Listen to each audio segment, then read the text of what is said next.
My name is Dhruv Agarwal, student of Masters in Construction Engineering and Management. For our Studio 1 Construction Project Formulation and Appraisal, my topic was airport projects.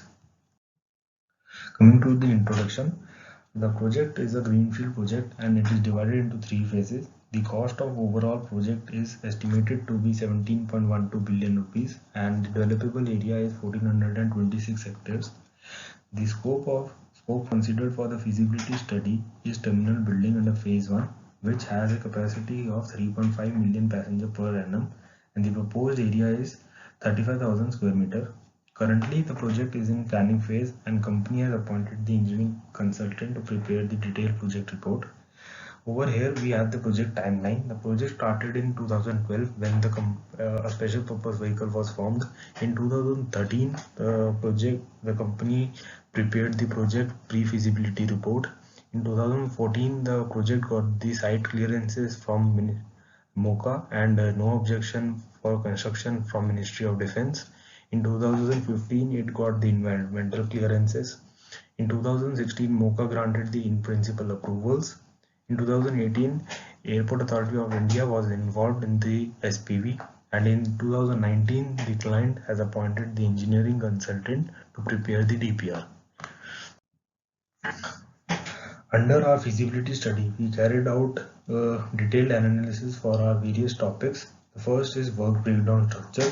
Work breakdown structure is the main document of any project. It helps in monitoring, controlling, scheduling of the project.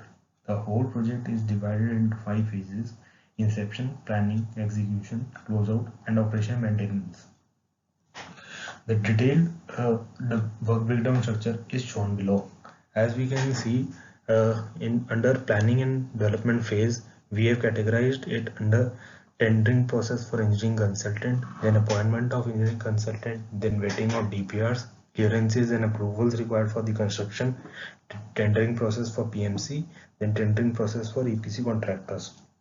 We have gone till level 4-5 for our work breakdown structure and we followed the top-down approach to prepare it. Next is the project planning. Project planning refers to the scheduling of a project based on activities, events, work packages, and tasks for milestone schedule. To prepare the MSP schedule, we followed the bottom-up approach, and work breakdown structure is the critical part of it. Below is the milestone schedule. The total duration of the project is coming out to be 6 years and 244 days. Next is the techno-economic analysis. Techno-economic analysis refers to the selection of a profitable solution for a certain scenario or performance requirement. For our case, we have considered the comparison of different types of sources and combination of power supply for terminal building. Methodology adopted is we first studied the airport energy consumption pattern for various airports and then calculated the units required for our airport.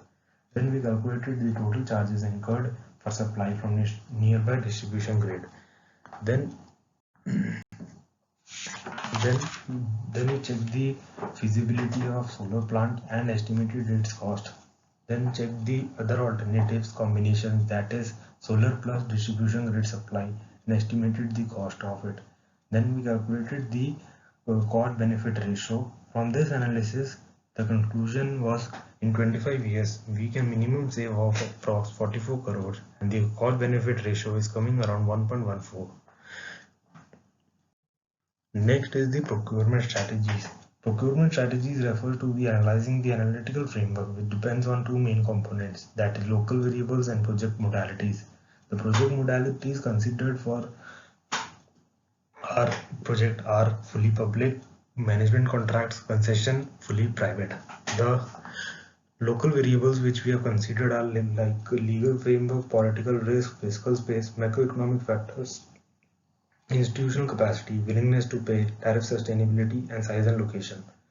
We have broadly described further all the local variables over here, and I will be discussing few variables in next slides. First is the willingness to pay. Willingness to pay refers to the user's choice to pay for various aeronautical and non-aeronautical services provided by the airport. It is observed that airports under PPP mode, the charges imposed on users relatively higher than that of airports operated by government. As we can see in this graph, the airports like Mumbai, Delhi, Hyderabad, Bangalore has the highest UDF charges for international as well as domestic travel. From this, we can say that the willingness to pay will be moderate for fully public and management contracts and concession. Next is the legal framework. Legal framework refers to the capacity of courts, regulatory institutions to enforce these laws on aviation sectors. As we can see, the Government of India has defined many acts and policies for aviation sector. Hence, we can say that the legal framework is highly supportive in nature for our project. From this analysis, we prepared the project feasibility map and we concluded that after analyzing all the local variables, conditions and various project modalities for our project, the best feasible project modality is joint venture fully public. Another would be the management contracts. Coming to the financial analysis, for financial analysis, we checked the project viability for which we have considered, first we have calculated all the expenses, that is capex and opex cost. Capex cost we have considered from 2018 to 2024 and by 2025 the airport would be functional. For capex cost we have categorized it into inception phase, planning and development phase, execution phase, closeout and operation maintenance. Then we have calculated the revenues and the resources of revenues are like aeronautical charges and non-aeronautical charges.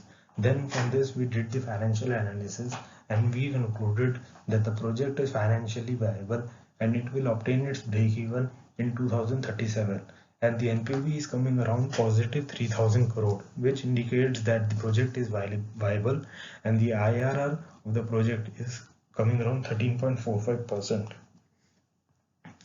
Next is the technical analysis. In this, we did the comparison of glass to be used in under aluminium panel. The four categories which we used are annealed, heat strengthened, tempered, laminated, and laminated glass. And weightage scoring for these is done. Following are the main parameters that we've chosen, that is strength, thickness, density, and it comes out that heat strengthened glass is the best among four of them, which can be used in the facade for terminal building.